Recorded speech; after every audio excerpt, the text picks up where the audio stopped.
Let's go. வணக்கம் to everyone, welcome to கேடெக் channel. நம்ம இன்னைக்கு அதை பற்றி பார்க்க போகிறோம்னா ஒரு இன்வெர்ட்டரை பற்றி தான் பார்க்க போகிறோம். இன்வெர்ட்டர் எப்படி பண்ணுறது நம்மளே ஹோம்மேட் அப்படின்னு சொல்லி தான் பார்க்க போகிறோம். இது வந்து ஒரு கிட்டு, இன்வெர்ட்டர் கிட்டு 55 வாட்ஸு. உங்களுக்கு இங்கே பார்த்தீங்கன்னா தெரியும், இந்த இடத்துல 55 வாட்ஸ் அப்படின்னு சொல்லி போட்டிருக்காங்க இல்லைங்களா. ஃபஸ்ட்டு இன்வெர்ட்டர்னால் என்ன அப்படின்னா, நீங்கள் ஃபஸ்ட்டு ரெக்டிஃபையர்னா என்னென்னு தெரிஞ்சுக்கணும். அது வந்து தனியாக உங்களுக்கு வீடியோ போடுறேன். இப்போது ஒரு டிரான்ஸ்ஃபார்மர் இருக்குது அப்படின்னா அதில் வந்து 2 ப்ரைமரி அண்ட் செகண்டரி அப்படின்னு சொல்லிட்டு இருக்கும். இப்போ இதுக்கு பின்னாடி பார்த்தீங்கன்னா இங்கே ஒரு 2 டெர்மினல் இருக்குங்களா. இது வந்து நம்ம நார்மல் டிரான்ஸ்ஃபார்மரில் ப்ரைமரி, இங்கே 3 இது இருக்கிறது வந்து செகண்டரி. இப்போது இதில் நம்ம ஏசி 230 வோல்ட் கொடுத்தோம்னா இந்த சைடு வந்து 012 அப்படின்னு சொல்லிட்டு வரும் நார்மல் டிரான்ஸ்ஃபார்மரில். இப்போது இதுவும் நார்மல் சேம் அதே டிரான்ஸ்ஃபார்மர் தான். என்ன பண்ணியிருப்பாங்க அப்படின்னா, இந்த இடத்துல 2 டிரான்சிஸ்டர் இருக்கு இல்லைங்களா. இந்த 2 டிரான்சிஸ்டரும் இதை ஸ்விட்ச் பண்ணும். ஸ்விட்சிங் மீன்ஸ் இந்த இப்போ ஜஸ்ட் வந்து இப்போ ஒரு சுவிட்ச், நார்மல் சுவிட்ச் இருக்குன்னா ஆன் பண்ணி ஆஃப் பண்ணுறோம்ல, சேம் அதே கான்செப்ட் தான். இதை வந்து ஆன் பண்ணி ஆஃப் பண்ணும். அப்போ அது என்ன ஆகும் அப்படின்னா, இந்த இடத்துல ஒரு இஎம்எஃப் ப்ரொடியூஸ் ஆகும், எலக்ட்ரோ மேக்னெட்டிக் பல்ஸ். அந்த பல்ஸ் ஜென்ரேட் ஆகி நெக்ஸ்ட்டு ப்ரைமரியில் இருக்க காயில் வழியாக நமக்கு வந்து இந்த சைடு வந்து இங்கே ஒரு 4 டயோட் போட்டிருக்காங்களா, இது வழியாக நமக்கு அது டிசியாக கன்வெர்ட் ஆகி இந்த கெப்பாசிட்டரில் ஸ்டோர் ஆகும். அதை தான் நம்ம எடுத்துக்க முடியும். இங்கே வந்து 350 வோல்ட் 10 UFன்னு போட்டிருக்கு இல்லைங்களா. இது வந்து டிசி தான் நமக்கு ஸ்டோர் ஆகும். இன்வெர்ட்டரில் வந்து இந்த மாதிரி சின்ன இன்வெர்ட்டர்ஸ், சைன் வேவ் இன்வெர்ட்டர் இல்லாமல் இருக்கு இல்லைங்களா, அது எல்லாமே வந்து இங்கே டிசி டு 230 வோல்ட் தான் வரும். இங்கே 240 கொடுத்துருக்காங்க, 240 2 சம்திங் ஒரு இந்த இடத்துல டேஞ்சர்னு சொல்லி போட்டிருக்காங்க.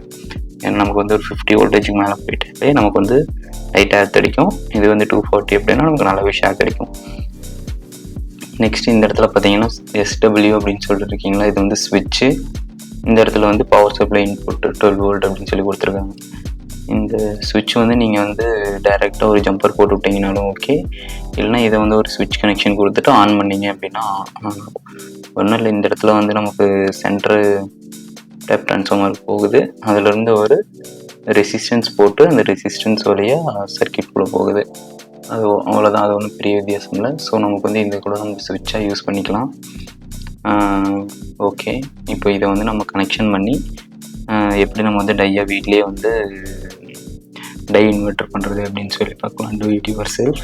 ஓகே, இப்போது இது வந்து நான் வந்து விசிபிளாக பண்ண போகிறேன். விசிபிள் அப்படின்னா இதை வந்து நான் நிறைய பேர்த்துக்கு எக்ஸ்பிளைன் பண்ணுறதுக்காகவும், நெக்ஸ்ட் வந்து இதை வந்து ஒரு ப்ரோட்டோடைப் மாதிரி எல்லாத்துக்கிட்டையும் காட்டுறதுக்காக, இவ்வளோ தான் இன்வெர்ட்டர், இந்த பொருள் எப்படி தான் அப்படிங்கிறதுக்காக நான் ஓப்பன் ஸ்பேஸில் தான் செய்ய போகிறேன். அதுக்கு வந்து நான் ஒரு சின்ன ஷீட் எடுத்திருக்கேன், ஒரு போர்டு மாதிரி. இந்த போர்டில் வந்து ஒரு சுவிட்ச் பாக்ஸ் இருக்குது இல்லைங்களா. ஓகே, இந்த இடத்துல வந்து ஒரு சுவிட்ச் பாக்ஸ் வச்சுருக்கேன். இதை வந்து ஜஸ்ட் இந்த கீழே இடத்துல பேஸ்ட் பண்ணியிருக்கேன். ஒரு சுவிட்ச் அண்டு ஒரு ப்ளக் பாயிண்ட் தான், இதுதான் யூஸ் பண்ண போகிறேன். ஓகே, இப்போது சின்ன ஒயர்ஸ் எடுத்துகிட்டு இதை நம்ம சால்டர் பண்ணிக்கலாம். ஃபஸ்ட் நான் சுவிட்ச் கனெக்ஷன் கொடுத்துக்கிறேன். இந்த சுவிட்சை வந்து நான் இங்கே அந்த SWன்னு சுவிட்ச் இருந்துச்சிங்களா, அதோட தான் கனெக்ட் பண்ண போகிறேன். ஓகே, இதுக்கு மேலே நான் வந்து உங்களுக்கு கனெக்ஷன் பண்ணி காமிக்கிறேன். நீங்கள் இப்படி ஸ்டெப்ஸ் மட்டும் ஃபாலோ பண்ணுங்கள்.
Whoa!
Let's go.